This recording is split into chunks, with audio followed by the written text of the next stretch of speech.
जय हिंद मेरे साथियों, welcome back to PDA classes. मैं यहाँ आपके साथ आ गया हूँ। जैसा कि हमने वादा किया था, हम लोग पढ़ रहे हैं हमारी प्यारी सी हिस्ट्री और अपने नए वीडियो के साथ। जैसा कि हम पहले ही डिस्कस कर चुके थे, सिलेबस में देखा था, और हम लोग स्टार्ट कर रहे हैं क्या, मेडिवल हिस्ट्री।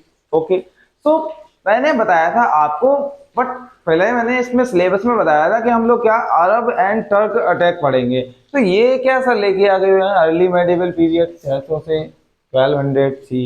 अरे मैं आपको बता दूं, देखिए हम लोग पढ़ रहे हैं मेडिवल हिस्ट्री, और मेडिवल हिस्ट्री पढ़ रहे हैं तो आपको कनेक्शन बनता है कि नहीं। एंशियंट हमें पहले पढ़ना चाहिए था, बट यहाँ पे बोलते हैं सबसे ज्यादा बोरिंग तो एंशियंट ही लगता है। तो मुझे लगा कि सबसे पहले मैं आपको क्या पढ़ा दूं, मेडिवल पढ़ा दूं। और मेडिवल पढ़ाने के लिए मुझे क्या करना होगा, आपको थोड़ा सा कनेक्ट करना होगा पीछे की कहानी, आखिर स्टोरी क्या थी, आखिर हीरो को हीरोइन से लव कैसे हुआ, ठीक है ना, आखिर वो विलन है वो हीरो के पीछे कैसे पड़ा। तो ये मुझे सारी कहानी आपको बतानी पड़ेगी ना। अगर मैं आपकी ये जो कहानी है पुरानी वाली, अगर मैं अपनी जुबानी नहीं सुनाऊंगा तो आपको समझ में कैसे आएगा। बात समझ में आई? ओके, अगर आ गई तो चलते हैं, हम स्टार्ट करते हैं प्यारा सा वीडियो और प्यारी सी अपनी एक छोटी सी एंशियंट और एंशियंट से कनेक्ट करके मेडिवल पढ़ेंगे, और यहां से स्टार्ट करते हैं अर्ली मेडिवल पीरियड। ओके, देखो, तो मैं थोड़ा सा बता दूं, अर्ली मेडिवल पीरियड जो हमारा कहा जाता है वो 600 से 1200 सी के बीच में कहा जाता है, ठीक है। ओके, तो इसको क्या बोलते हैं, अर्ली मेडिवल पीरियड। पहले तो आपको यही लर्न होना चाहिए। ओके, ठीक है। मैं आपको बता दूं, हमारे एक किंग थे, आप लोगों ने नाम सुना होगा सब लोगों ने, Harshvardhan. Who is this? Harshvardhan is name, very popular name, and he was the king of Pushyabhuti dynasty. Pushyabhuti dynasty हुआ क्या था, मैं आपको थोड़ा सी कहानी बताऊं। आपने गुप्ता पीरियड तो सुना ही होगा।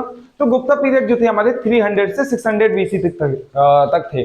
तो वहां पे क्या हुआ था, जब हमारा गुप्ता पीरियड जो था डेक्लाइन हो गया था, तो उनमें से नंबर ऑफ किंगडम निकल के आई थी। जैसे अगर मैं आपको बता दूं तो एक मुखारी डायनेस्टी थी, और एक हमारी जिसमें से पुष्यभूति डायनेस्टी थी, और शशांक डायनेस्टी थी जो बंगाल में रूल कर रही थी। तो ये इनमें क्या हो गया था, ये कैसे निकल के आ गई थी। गुप्ता एम्पायर जो था हमारा, देखो यहाँ पर थोड़ा कनेक्ट कर लो जल्दी से।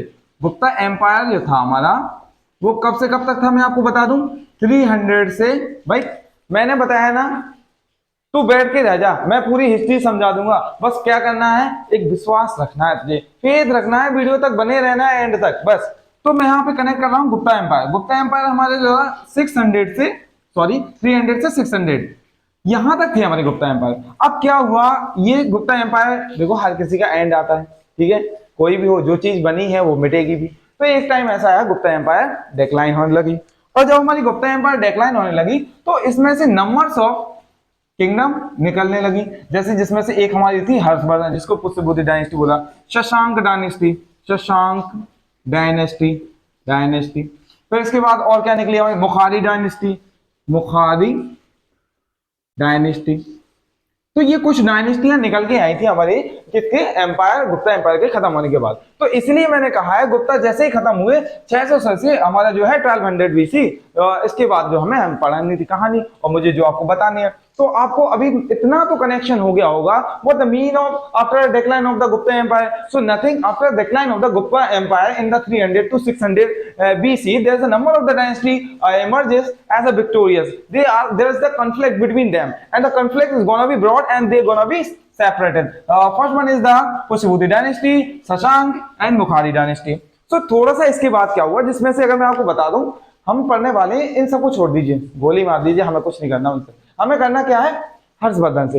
हर्षवर्धन जो थे हमारे, अगर मैं बात कर दूं 600 से आई थिंक 647 तक थे। तो इनकी थोड़ी सी कहानी बननी है। अब थोड़ी इनमें सबसे ज्यादा पावरफुल थे हर्षवर्धन, और ये किस एरिया में थे, ये गंगा वाले एरिया पर थे। किसके, गंगा वाले एरिया पे, जिसकी इनकी जो कैपिटल थी पुष्यभूति डायनेस्टी की, जो थी कन्नौज थी। क्या, कन्नौज, जो हमारा यूपी में है।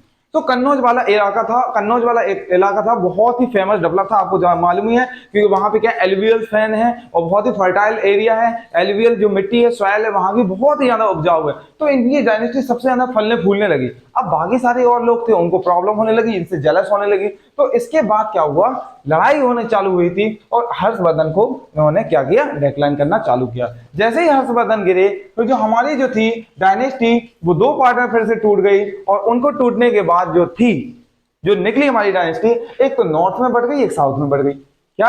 एक ऊपर वाली डायनेस्टी, एक नीचे वाली डायनेस्टी। जैसे कि ये हमारा इंडिया है तो ऊपर वाली डायनेस्टी नॉर्थ डायनेस्टी बोला, नीचे वाली जो बोला साउथ डायनेस्टी बोला। अब इसको कहानी स्टार्ट करते हैं, ठीक है।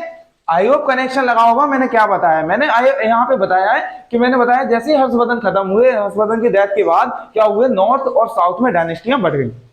सो यहां पर जो है राजपूत निकल के आए जो हमारे थे। नॉर्थ की अगर मैं बात करूं, नॉर्थ में अगर हम लोग लेके चलें कि हमारी बात क्या थी, तो नॉर्थ में हमारे राजपूत निकल के आए, और जो साउथ में जो थे हमारे, यहां मैं थोड़ा लिख दूं आपको, नॉर्थ में हमारे कौन निकल के आए, राजपूत। राजपूत निकल गया, राजपूत किंगडम, यानी नॉर्थ में रूल कर लिया किसने, राजपूत ने। और साउथ में जो चले गए थे वो चोलास चले गए थे, चोलास। समझ में आई बात क्या? यानी अगर नॉर्थ की बात करता हूं तो जो हमारे हर्षवर्धन के बाद हर्षवर्धन की जो एम्पायर थी और भी जितने सारे किंग थे वो लड़े, आपस में उनकी लड़ाइयां हुई, और नॉर्थ में जो राज किया राजपूतों ने किया, साउथ में हमारे चोलास ने। आगे देखो, थोड़ा सा पढ़ते हैं राजपूत डायनेस्टी के बारे में जो नॉर्थ में थी। After death of the Harshvardhan, Rajput dominated north, okay, and controlled 500 years from 7th century. 7th century जैसा कि देखो लिखा है 7th century कराएगी ना, 7th century से 500 साल तक ये नॉर्थ में राजपूतों ने कंट्रोल किया था हर्षवर्धन की डेथ के बाद। तो इसको अच्छे से दिमाग में भेजे में डाल लो। अगर भेजे में नहीं डल रहा है तो पॉकेट में डाल लो, पॉकेट में नहीं डल रहा है तो भाई एग्जाम में तो जरूर निकाल लेना, ठीक है। चल अच्छी बात है। आगे देखो, तो यहां मैंने बताया कि हर्षवर्धन की डेथ के बाद जो हमारे थे जो राजपूत थे वो निकल के आए, विक्टोरियस हो गए। फिर यहाँ पे स्टार्ट होता है इन राजपूतों में भी, अब उनमें भी कई सारे यार कहते नहीं है बड़ा राजपूत छोटा राजपूत छोटा राजपूत, तो ऐसा कुछ नहीं होता भैया, मैं बता रहा हूँ। जैसे क्या हुआ, इनमें स्ट्रगल हुआ, राजपूत भी थे तो उनमें भी कई सारे मतभेद होते हैं, तो क्लैश तो होना ही है, डिवीजन होना ही होना है। अगर यूनाइट रहेंगे तो लड़ेंगे ही क्यों, तो सेपरेशन होना पक्का था। भाई भतीजाबाद की लड़ाई, कहीं भाई अटैक करता था अपने भाई के ऊपर, कहीं फादर ही अटैक करता था अपने सन के साथ। तो ये राजपूत डायनेस्टी भी डिवाइड हो गई नॉर्थ में। और ये जब राजपूत डायनेस्टी जब डिवाइड हुई तो तीन पार्ट में, इधर आ जाओ, तीन पार्ट में निकल के आई। पहला गुर्जर प्रतिहार, दूसरा राष्ट्रकूट्स एंड तीसरा पाल। तो पहले लोकेशन अच्छे याद कर दे भाई, ये क्या है, ये नॉर्थ, ये क्या है साउथ, ये क्या है हमारा ईस्ट, ये क्या है वेस्ट। तो ईस्ट में पाल्स पहुंचे, ईस्ट में जो थे हमारे, जो अभी मैं क्या बात कर रहा हूँ, देखो राजपूत की बात कर रहा हूँ जो नॉर्थ में थे, नॉर्थ ही में बता रहा हूँ। तो यहाँ पे जो थे हमारे, यहाँ पाल्स थे, यहाँ जो हमारे ईस्ट पार्ट में आए, ठीक है। फिर अगर वेस्ट पार्ट में वो बोलूं तो यहाँ पे गुर्जर और प्रतिहार निकल कर आए। अब थोड़े से इन्हीं के अगर साउथ में देखें हम, तो मतलब कहने के नॉर्थ के साउथ में देखें तो यहाँ पे राष्ट्रकूट आ गए। तो ये तीन पार्ट में हम लोगों ने जो थी हमारी राजपूत किंगडम को डिवाइड कर दिया। इन लोगों में लड़ाई हो रही थी, खूब सारे घमासान इधर थे, इधर से तलवार चल रही थी, उधर से तलवार चल रही थी, इधर से गोली चल रही थी। अरे गोली चली, उस टाइम गोली नहीं चलती थी, लाल तलवार तो चली रही थी, ठीक है। तो यहाँ त्रिपटाइट स्ट्रगल जो था 750 से 100 BC तक चलता रहा। बात समझ में आ गई हो तो अच्छी बात, नहीं आ गई हो तो और भी अच्छी बात है, क्योंकि हम समझा रहे हैं, फिर से समझेंगे, कोई प्रॉब्लम नहीं। तो struggle among three kingdoms known as tripartite struggle. So question पूछ लेता है कि आखिर what the mean of the tripartite struggle. It is nothing, there is a clash between the Rashtrakuta means to say Rajput, Gurjara, Palas and Rashtrakuta, ठीक है। और कभी कभी ये तो पूछ लेता भैया, अभी एसएससी में पूछ के रखा था कि पाल्स किस साइड में थे, तो आपको याद रखना है हमारे ईस्ट में थे ये, ठीक है। राष्ट्रकूट किस में है, नीचे है हमारे, गुर्जर प्रतिहार हमारे वेस्ट में, अच्छी बात है। तो इधर देखो, फिर आगे देखते हैं, ये पॉइंट हो गया हमारा। For control over Kannauj area Ganga valley का, किसके लिए लड़ाई हो रही थी भैया, जो मैंने बताया था हर्षवर्धन जो थे हमारे, ये कन्नौज वाला जो एरिया छोड़ के गए थे ना, इसी के लिए लड़ाई हो रही थी, क्योंकि मोस्ट फर्टाइल एरिया था। और जब मोस्ट फर्टाइल एरिया होगा तो क्या वहां पे खेती भी अच्छी होगी, हमारी एग्रीकल्चर अच्छा होगा, और वहां पे फसलें भी अच्छी होंगी, वाटर ड्रेनेज सिस्टम भी अच्छा होगा। तो इसके लिए लड़ाई हो रही थी, लड़े जा रहे थे, सारे के लोग लड़े जा रहे थे, लड़े जा रहे थे, ठीक है, लड़ने दीजिए, आगे देखते हैं। सो फिर गंगा वैली जो थी हमारी, Ganga route connect silk route. अब मोस्ट इंपोर्टेंट इसलिए भी आ जाता, देखो क्योंकि जो गंगा इलाका यहाँ का था, जो गंगा रूट, तो वो सिल्क रूट भी कहलाता था। ऐसा क्यों, क्योंकि मालूम है आपको, वहां से सबसे ज्यादा हमारा पैदावार जो होती थी वो सिल्क की होती थी, इसकी वजह से सिल्क रूट कनेक्शन के लिए वो मोस्ट इंपोर्टेंट कहा जाता था। Previously Kannauj capital of Harshvardhan, जैसे कि मैंने बताया कन्नौज जो थी वो कैपिटल थी हर्ष की, इसलिए ये लड़ाइयां चल रही थी, इसलिए इनको त्रिपटाइट स्ट्रगल हमारा कहा गया, ये बोला गया है। इसको अच्छे से याद कर लो, 750 से 1000 BC तक चला हुआ हमारा। सो ये स्ट्रगल है, ये जो कहानी है बैकग्राउंड है मेडिवल स्टार्ट करने की। सो आई होप आपको ये जो है मैंने यहाँ बताया है समझ में आ गई होगी। अगर नहीं आ गई होगी तो भैया पीछे थोड़ा सा रिमाइंड कर लीजिए, समझ में आ जाएगी। ओके चलिए ठीक है, देखते हैं थोड़ा सा। मैंने बताया ना जो हमारे साउथ में थे, साउथ में क्या थे, चोल डायनेस्टी चली गई थी। क्या चोल डायनेस्टी, ये बताई हुई थी मैंने यहाँ पर आपको, चोल डायनेस्टी। तो जो चोल डायनेस्टी थी वो भी हमारी 850 से 1279 एडी थी। ठीक, तो इसमें हमें कुछ नहीं पढ़ना। देखो मैं आपको बता दूं चोला डायनेस्टी में उतना पढ़ने के लिए नहीं है, क्योंकि क्वेश्चन में एग्जाम जो हमारा एग्जाम है उसमें क्वेश्चन बहुत ही कम पूछता है। मैंने बताया मैं आपको वही पढ़ाऊंगा जो हमारे लिए इंपोर्टेंट है। तो इसमें केवल राजा नाम याद रख लो जो मोस्ट इंपोर्टेंट थे चोला डायनेस्टी में हमारा, राजा राज फर्स्ट जो 984 से 1014 तक रहे, वो राजेंद्र फर्स्ट 1014 से 1044 रहे। क्या बात है, ये इसका सन था।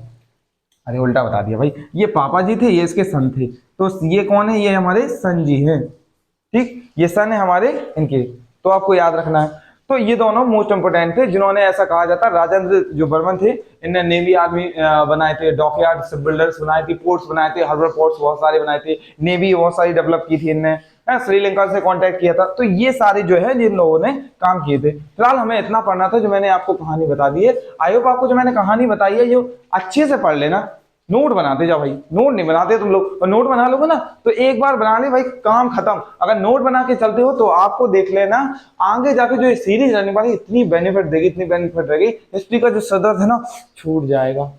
ठीक है, बायो का तो लेके चलना है, वो छोड़ दे भाई।